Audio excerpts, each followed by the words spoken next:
Have you ever wondered why so many people stay broke forever?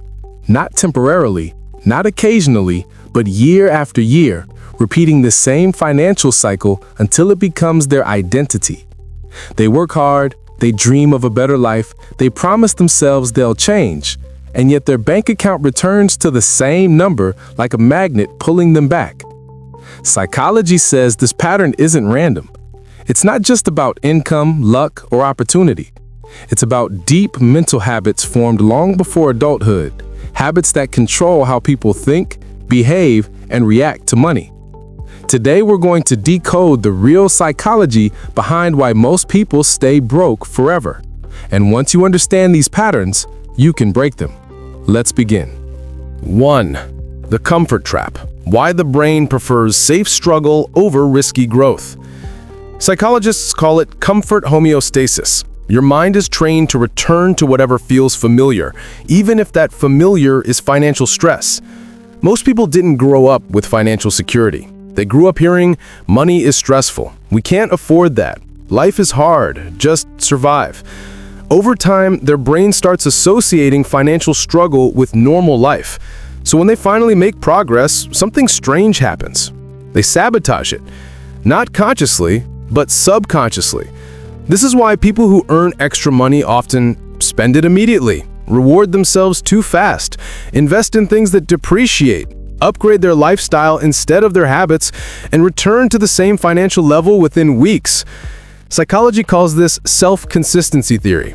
We are wired to act in ways that match our internal identity. If someone believes they're not good with money, their brain will make sure their behavior proves it. Not because they want to fail, but because the familiar struggle feels safer than the unfamiliar success. This is the first trap. People stay broke because financial stress feels more comfortable than financial responsibility. 2. Emotional spending, the silent addiction no one talks about. You've heard of emotional eating, but emotional spending is even more powerful. When someone feels stressed, lonely, bored, insecure, or anxious, their brain seeks a dopamine hit. And spending money, even small amounts, delivers one instantly. Psychologists call this reward substitution. Instead of solving the real emotional problem, people buy something to distract themselves. This is why broke individuals often shop when they're stressed, buy gadgets they never use, collect subscriptions they forget, treat themselves just this once, and spend money the moment they're sad or insecure. It's not the purchase that keeps them broke, it's the emotion behind the purchase. Because emotions repeat, and repeated emotions create repeated financial mistakes. People don't stay broke because they lack willpower. They stay broke because they use money to regulate emotions, and no one ever taught them a healthier way. 3. Low financial self-concept. Why people believe wealth isn't for them. There's a psychological concept called self-concept clarity, the degree to which someone understands who they are and who they can become. People with low self-concept clarity often believe things like, I'm just not the type of person who becomes rich. People like me don't get opportunities. I'm not smart enough for financial success. These beliefs are not facts. They're conditioning, often passed down from parents, environment, or culture. So when a broke person gets an opportunity to grow, a better job, a chance to invest, a chance to build a skill, they reject it. Not because they don't want success, but because success feels like someone else's story, not theirs. This is why psychologists say, people don't earn according to their potential. They earn according to their identity. If someone identifies as a financially struggling person, they unconsciously keep themselves in that role. Until the identity changes, the bank account cannot. 4.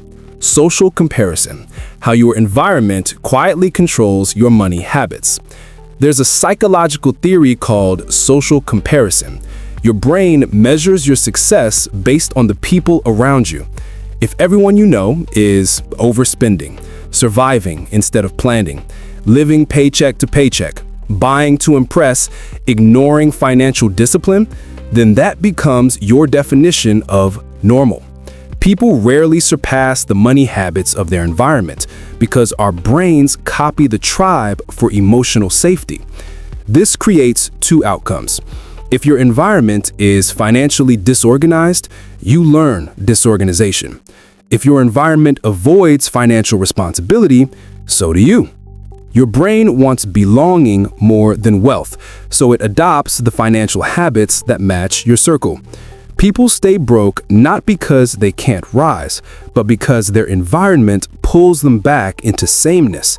Until you upgrade your inputs, the people you learn from, listen to, and observe, your financial reality stays the same. 5.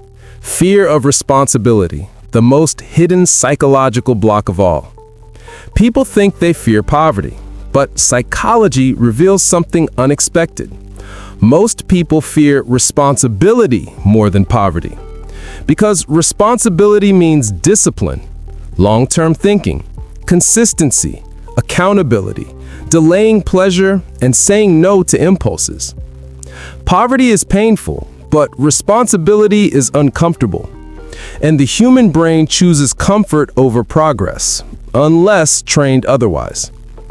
This is why some people stay broke forever, because wealth requires responsibility, and responsibility requires a new identity.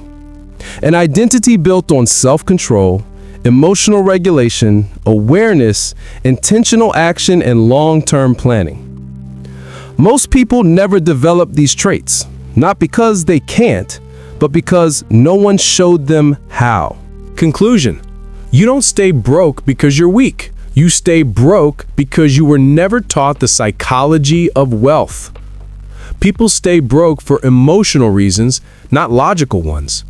Their behavior is shaped by comfort, identity, environment, fear, habits, and emotional patterns passed down for generations. But once you understand the psychology behind these patterns, you can break them. You can rewrite your identity. You can create new habits.